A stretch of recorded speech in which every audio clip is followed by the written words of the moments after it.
tous, nous sommes le mercredi 7 août et voici les grands titres de l'actualité estivale en principauté. Pour débuter, pour vous mettre l'eau à la bouche, nous nous rendrons dans les cuisines de l'Odyssée, le restaurant de l'hôtel Métropole, où c'est un chef espagnol qui a pris les commandes en cuisine pour tout l'été. La saison 2019 du Fort Antoine s'est achevée mardi soir avec la pièce Stockholm qui fait référence au syndrome vécu par les otages lorsqu'ils ressentent de l'empathie pour les personnes qui les ont kidnappés. Ce sera aussi l'occasion de dresser un bilan de cette saison avec le programmateur du Fort Antoine, Joe Bulit. Et puis une activité d'été, du beach tennis sur les plages du Larvoto. Nous vous proposons un voyage culinaire pour débuter ce journal. Depuis le début du mois de juillet, un chef a investi les cuisines d'Odyssée, le restaurant de l'hôtel Métropole. Il s'agit de Rodrigo de la Calle. C'est un chef espagnol et il a été invité à venir présenter tout au long de l'été sa cuisine un peu particulière qui est basée sur le respect de la nature. Le reportage d'Émilie Rousseau. Hola, soy Rodrigo de la Calle y estamos aquí en Odyssey, en el Hotel Métropole, en Mónaco, en Monte Carlo. Depuis le mois de juillet, comme chaque été, le restaurant Odyssée de l'Hôtel Métropole ouvre sa cuisine à la clientèle extérieure. Cette année, c'est la brigade de l'établissement espagnol El Invernadero et son chef, Rodrigo de la Calle, qui en sont les invités. Pour le chef madrilène, une étoile au guide Michelin, c'est un honneur, lui qui a déjà collaboré avec Joël Robuchon au sein de son laboratoire en 2014. Je suis vraiment très honoré que l'hôtel Métropole ait pensé à moi, d'autant plus que ce sont de grands chefs de 2 ou 3 étoiles qui ont été invités les années précédentes. Ma cuisine est vraiment particulière. Cela va nous permettre de la faire connaître aux Monégasques et aux personnes de passage en principauté. Donc pour moi, oui, c'est un honneur. Un accent espagnol, certes, mais dans l'assiette, nous sommes loin des saveurs hispaniques. Rodrigo de la Calle a un univers tout autre, celui de la gastro-botanique. Une cuisine unique, basée sur le respect de la nature et où les végétaux sont les acteurs principaux. Des légumes oubliés, inconnus, associés à des protéines animales, en guise de simple assaisonnement. C'est un peu difficile de définir ma cuisine. Elle peut se qualifier de végétale où les légumes sont à l'honneur. Habituellement, je la présente ainsi. La majeure partie des chefs cuisiniers présentent leur assiette avec un morceau de viande ou de poisson, un peu de couleur avec des légumes et de la garniture. Les clients ont le réflexe parfois de la mettre de côté. Eh bien moi, je compose autour des légumes et de la garniture avec un assaisonnement particulier à base de protéines animales. Navet menthe, concombre coriandre, orange absinthe, la fusion gastronomie et botanique est surprenante. Une cuisine haut de gamme qui sublime les produits frais de qualité et de saison. À découvrir jusqu'au 31 août au restaurant Odyssée. La saison 2019 du Fort Antoine s'est achevée mardi soir avec la représentation de la pièce Stockholm par le collectif Denisiac.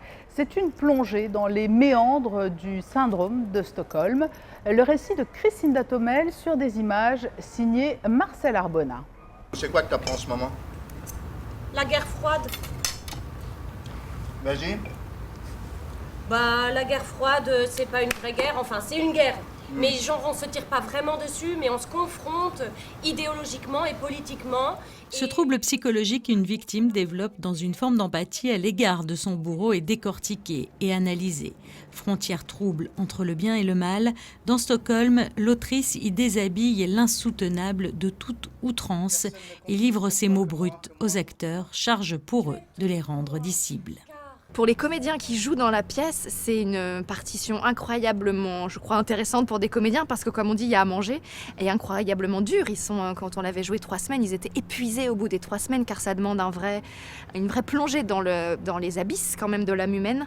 Et puis ils le font magistralement bien, ils sont très près des spectateurs, donc ils sont obligés d'être absolument vrais, justes et intenses. Comment dans nos histoires, qu'elles soient de familiales, qu'elles soient d'amour, d'amitié, etc., comment on a des rapports parfois qui sont des jeux de pouvoir, et même malgré l'amour, ou à cause de l'amour, ou à travers l'amour, en fait, il y a des jeux de pouvoir et des choses de dominant-dominé, et comment on peut en fait mettre la main mise aussi sur les autres avec les sentiments, grâce aux sentiments, par ce biais-là. Une pièce qui a été jouée à guichet fermé, une manière de refermer le rideau sur cette 49e édition du théâtre du Fort Antoine, de la plus belle des façons. Et alors que la saison 2019 du Fort Antoine s'achève, c'est l'occasion d'en dresser un bilan avec son programmateur Joe Boulit. C'est un bilan très positif, évidemment. Je ne vais pas vous dire le contraire, mais cette année, il y a eu quelque chose qui s'est passé, c'est-à-dire il y a eu une rencontre vraiment entre les compagnies qui ont amené des thèmes, qui ont défendu quelque chose, et le spectateur qui, lui, est venu aussi chercher aussi soit une réponse, ou en tout cas venu chercher quelque chose, soit une relation, ou soit le fait d'être bien, en tout cas. Et je pense qu'on a réussi de ce côté-là, enfin il me semble en tout cas. Les auteurs nous proposent des thèmes, évidemment. Et donc cette année, nous avons eu des thèmes assez puissants, on va dire profonds. Alors, je ne vais pas vous en citer, mais ne serait-ce que ce soir, on a un thème assez fort qui va nous proposer donc, sur le syndrome de Stockholm. Mais nous avons eu d'autres thèmes. Bon, on a commencé par la conférence des oiseaux, par exemple, ce grand conte philosophique. Donc c'était aussi un démarrage pour annoncer au public qu'on allait leur proposer toute la saison une belle réflexion, en tout cas sur nous, sur eux-mêmes. Et ce qui est intéressant, c'est que le théâtre est là aussi pour ça, pour nous interroger. On est très à l'écoute de ce qui se passe et on est là pour ça, pour entendre aussi les critiques. Donc ça nous sert également, mais c'est surtout pour réveiller dans le public et avec les artistes, créer ces échanges qui sont très importants. Des échanges qu'on a besoin aussi d'entendre. Les critiques sont toujours intéressantes aussi. Il faut en même temps pas les étudier, mais les accepter. Et je pense qu'on est là aussi pour ça, pour se rendre compte que on est là pour vivre quelque chose d'intense. En tout cas, je leur propose quelque chose de très intense à chaque saison. Donc je veux que le public, lui, vibre de tout ça. En tout cas, pour montrer qu'ils sont, comme disait Solène Denis tout à l'heure, pour montrer que nous sommes vivants. Une activité typiquement d'été. Dans le cadre du Passeport Culture, les adolescents se voient offrir la possibilité d'essayer le beach tennis. Alors c'est une discipline qui est un peu méconnue, mais qui séduit de plus en plus de jeunes. Le reportage de Benjamin Belay. Ce matin, ils sont une petite dizaine à s'essayer au beach tennis sur la plage du Larvotto. Un sport assez jeune, importé d'Italie à la fin des années 80, qui souffre encore de la comparaison avec ses cousins du beach volley et du beach soccer. On développe les choses, on essaie de faire découvrir donc, et puis on essaie de développer aussi cette pratique. Et il faut que les structures justement construisent, ça va passer par des passionnés, ça va passer par des gens qui veulent justement ouvrir le champ des sports de raquettes. Oui, on est un sport de plage, mais ça peut jouer aussi sur un terrain de tennis adapté avec du sable, etc. Les clubs en font de plus en plus. Les efforts du Monaco Beach Tennis portent leurs fruits. Le nombre de pratiquants a doublé depuis l'été dernier. Chaque semaine, ils sont une soixantaine à allier exercice physique et plaisir en tapant dans la petite balle jaune et orange. Ce que j'aime, c'est le fait d'être habitué au sport de raquette, c'est le fait d'avoir un petit peu de diversité dans ces sports-là. Puis c'est le fait de surtout pouvoir pratiquer en été, en plein air, quoi. Le principe est simple, ce sport se joue en double, aucun rebond n'est autorisé, chaque balle en dehors des limites apporte un point à l'adversaire et le score se compte comme au tennis. Après quelques échanges, les jeunes du Passeport Culture sont séduits. J'aime bien le mix entre les deux sports que j'aime bien, le tennis et le beach volley. Il fait chaud et donc je suis un peu fatigué, mais je me suis bien amusé. Moi j'aime bien parce que c'est sportif. Et on est à côté de la plage, donc c'est beau. Ce que j'ai aimé, c'est ce qu'on a fait là, le champignon. Enfin, le jeu qu'on a fait avec le moniteur.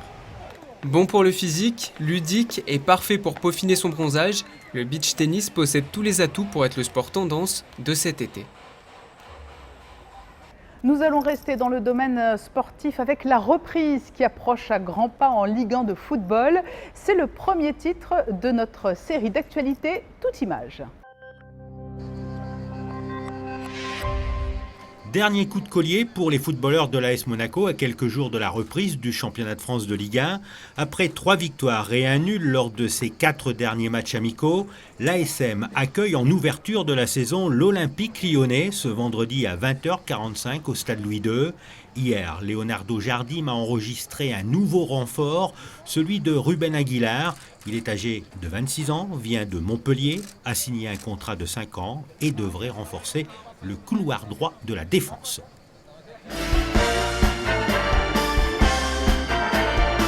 C'est un événement de taille qui s'est tenu hier soir à la salle des Étoiles dans le cadre du Monte Carlo Sporting Summer Festival. Un concert unique des Jackson pour célébrer leurs 50 ans de carrière.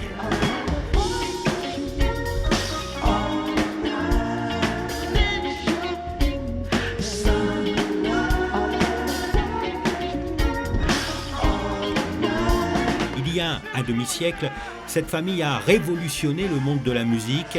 5 frères originaires de l'État d'Indiana, Jackie, Tito, Jermaine, Marlon et Michael, deviennent les Jackson 5 pour enchaîner des succès. Si Michael Jackson a entamé ensuite une carrière solo, ses frères ont poursuivi leur carrière sous le nom de The Jackson.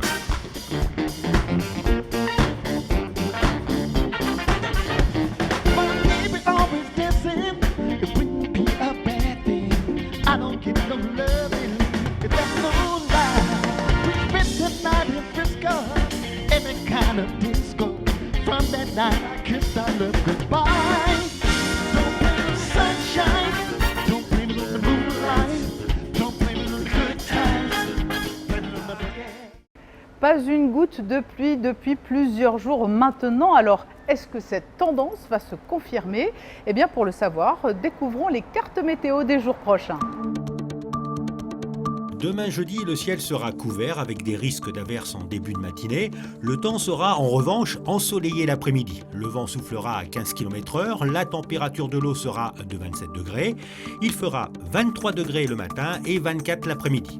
Vendredi, temps ensoleillé, le mercure ne dépassera pas les 24 degrés.